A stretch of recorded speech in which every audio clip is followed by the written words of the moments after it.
Chicken biryani process start చేసామా. Half KG చికెన్కి 4 table spoons కారం, అంటే ఎవరి స్పైసెస్ తగ్గట్టు వాళ్ళు వేసుకోండి. 1 tablespoon salt, half tablespoon పసుపు, half tablespoon ginger garlic paste, half tablespoon garam masala, పిల్లలు తింటారు కాబట్టి కొంచెం వేస్తున్నా garam masala, 1 cup of curd. ఇవన్నీ వేసి మంచిగా మ్యారినేట్ చేయాలి. ఒక 2 అవర్స్ నానిందనుకో టేస్ట్ భలే ఉంటుంది, ఎందుకంటే పీసెస్కి మంచి మసాలా పడుతుంది కాబట్టి. మ్యారినేట్ అయిపోయింది కదా, ఇప్పుడు దీన్ని పక్కకు పెట్టేద్దాం. ఒక 2 అవర్స్ తర్వాత ఇప్పుడు బిర్యానీ ప్యాన్ పెట్టేసుకుందాం. అంటే ఇలాంటి ప్యాన్ అయితే ఈవెన్గా కుక్ అవుతుంది కాబట్టి ఇప్పుడు ఆయిల్ వేసేసుకుందాం. ఒక 3 టేబుల్ స్పూన్స్ మ్యారినేట్ చేసిన చికెన్ వేసేద్దాం.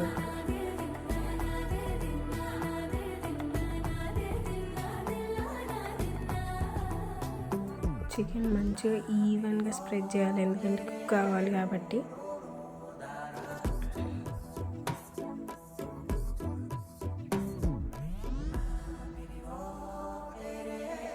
ఇప్పుడు చికెన్ మంచిగా కుక్ అయ్యే వరకు మనం రైస్ కడిగేసి రైస్లో సాల్ట్, సాజీరా, బగారా ఆకు, లవంగం అండ్ ఇలాచీ వేసేసుకుందాం. ఒక హాఫ్ అన్ అవర్ నానిన తర్వాత ఇవి కూడా బియ్యం, ఈ చికెన్ కుక్ అయిన తర్వాత నెక్స్ట్ బియ్యం కూడా పెట్టేసుకుందాం.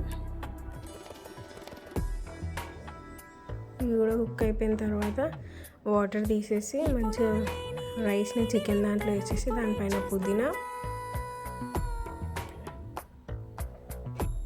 ఘీ, గరం మసాలా కొంచెం నెక్స్ట్ మంచిగా లిడ్ పెట్టేసి దానిపైన ఏదైనా ఒకటి బరువు పెట్టేసినాం అనుకోండి, ఒక 10 to 15 మినిట్స్ అయితే మంచిగా వేడి బిర్యానీ రెడీ. చూడండి ఎంత బాగా వచ్చిందో, మంచిగా పొడి పొడిగా.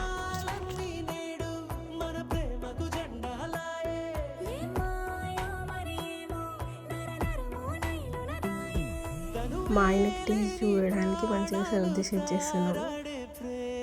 చూద్దాం ఆయన ఏం చెప్తాడు.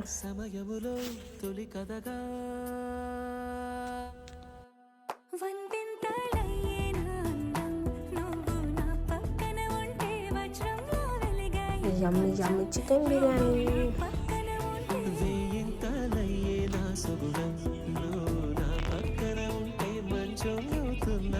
వేడి చికెన్ బిర్యానీ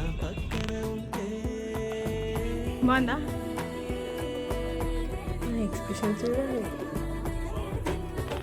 మా చిన్నోడు కూడా వచ్చేసింది మంచిగా టేస్ట్ చేయడానికి. చిన్న బాగుందా? So thanks for watching. Please like, share and subscribe. Bye bye.